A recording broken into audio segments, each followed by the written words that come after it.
আসসালামু আলাইকুম। ওয়ালাইকুম আসসালাম। ভাই আমরা অনেকক্ষণ থেকে কথাবার্তা শুনছি ভাই, এখন আমাদের সকলের হাতেই মিডিয়া আছে, অর্থাৎ বড় ফোন আছে।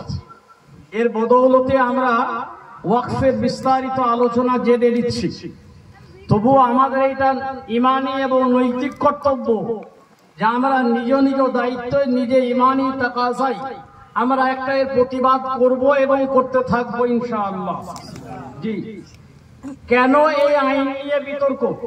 আসলে ওয়াকফের যে আইন, এটা একদিকে ইসলামের মৌলিক আইনের সঙ্গে সাংঘর্ষিক এবং ভারতীয় সংবিধানের কয়েকটি ধারার সঙ্গেও সাংঘর্ষিক।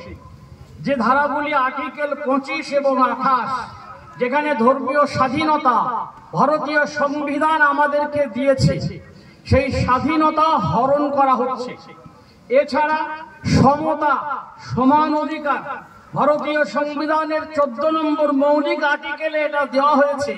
প্রত্যেক জাতি, যে কোনো গোষ্ঠী, যে কোনো বর্ণের, যে কোনো ধর্মের তারা সমান অধিকার ভারতবর্ষের মাটিতে পাবে এবং যে সরকার অবস্থান করবে তারা সেইভাবে তাদের প্রতি আচরণ করতে বাধ্য থাকবে।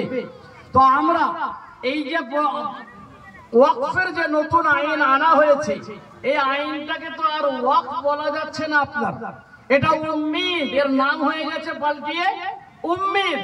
উম্মিদের এমনি অর্থ হচ্ছে ভরসা করা, আশা করা।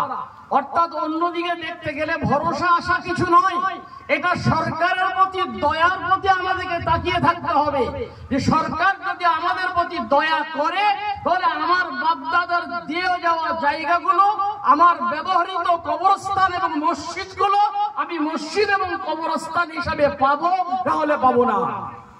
এই হচ্ছে উম্মিদের সারাংশ। একটা সুখবর আমি আপনাদের দিই, সুপ্রিম কোর্ট কালকে বসেছিল। আমাদের মহামান্য আদালত, তিনি আমাদের বক্তব্য, মুসলিম পক্ষের যতগুলো দাবিদার ছিলেন 25 জনের মতো, তাদের শুনেছেন। আজকে বেলা 2টোর সময় সুপ্রিম কোর্ট যথারীতি সেই এজলাস বসেছে। একবারে কারেন্ট খবর যেটা এসছে এখনই, এখন বাজছে 4:10, সুপ্রিম কোর্ট মহোদয় যে নির্দেশ দিয়েছেন, এটা আমাদের এই আন্দোলনের ফসল। আলহামদুলিল্লাহ, চুপ হয়ে গেলে হবে না, আগামীতে নির্দেশ এগিয়ে নিয়ে যেতে হবে।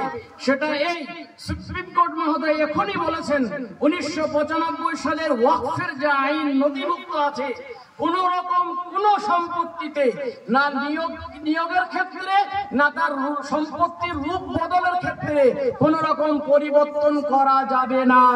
আগামী এর উপরে স্থগিতাদেশ দেওয়া হয়েছে। আগামী 7 দিন পর্যন্ত এই নতুন আইনের উপরে স্থগিতাদেশ দেওয়া হয়েছে। অতএব ইনশাআল্লাহ আমরা আমাদের এই শান্তিপূর্ণ ধারাবাহিক এই আন্দোলন চালিয়ে যেতে থাকবো ইনশাআল্লাহ।